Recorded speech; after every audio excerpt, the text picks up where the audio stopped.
Memoirs of a Geisha is a novel written by Arthur Golden and published in 1997. Arthur Golden is an American writer who has been passionate about Japanese art and culture since he was young.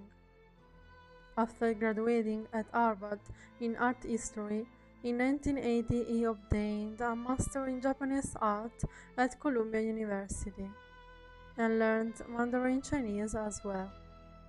After spending a summer at Beijing University, he worked in Tokyo and then returned to the United States. Today he lives in Massachusetts with his wife and his two children.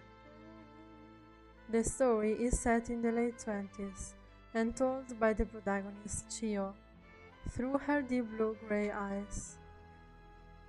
She was sold when she was just a child to a geisha house in Kyoto. Her only reason for living is a man that she meets one day near to a river.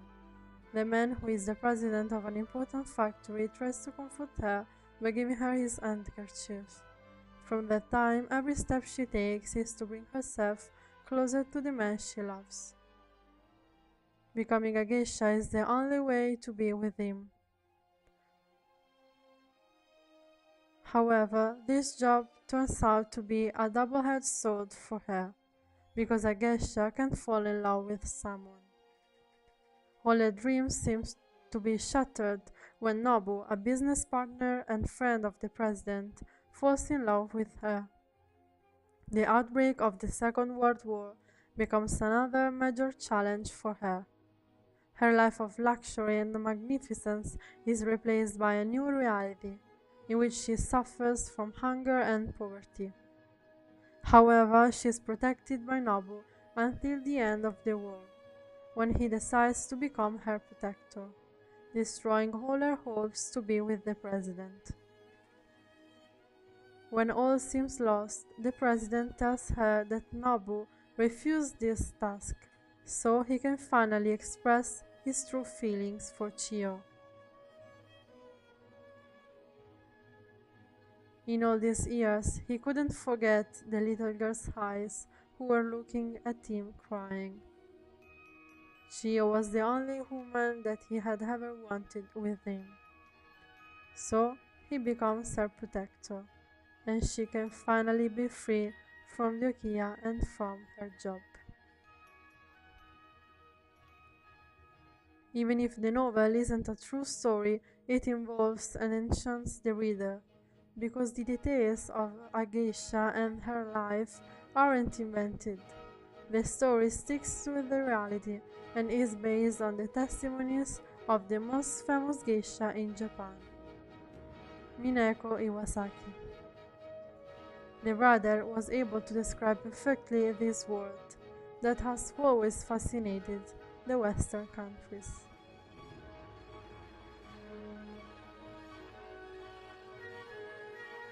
The film adaptation of the book, released in 2005, was directed by Rob Marshall and filmed in California and in some places of Kyoto. Zhang Zi in the film played the role of a perfect Chio, making the metamorphosis from rebel child into a refined and resigned geisha possible. Gong Li plays the role of Atsumamo, the other geisha of the ukiya, where Chio is educated. Atsumamo is always in conflict with Chio. She's against the entire world, because she's stuck in a life she didn't want. Gong Li plays the role perfectly, putting Chio into the background, with sensuality, elegance and rebellion at the same time. Rob Marshall managed to transform words into images, taking the audience to ancient Japan. The film, like the book, is not only a story, but is also a documentary of Japan. Even if the images and the scenario don't reach the heart of the audience like the book. Though compelling, the film is less rich in details and austere than the book. The transition between the different stages of the career of a geisha in the film are faster compared to the novel, and Chio's career isn't well mentioned. Moreover, while the fate of Chio and of the other characters is clearly explained in the novel, it's not well understood in the film.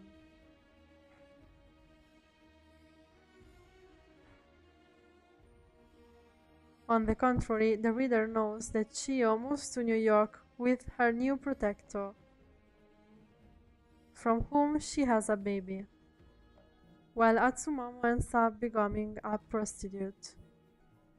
In the film, this doesn't occur. The final scene shows the two lovers finally together who walk near a river. In the novel as well, during a game at which the president participates, Chio talks about their meeting many years before. But in the film, this intention is only mentioned.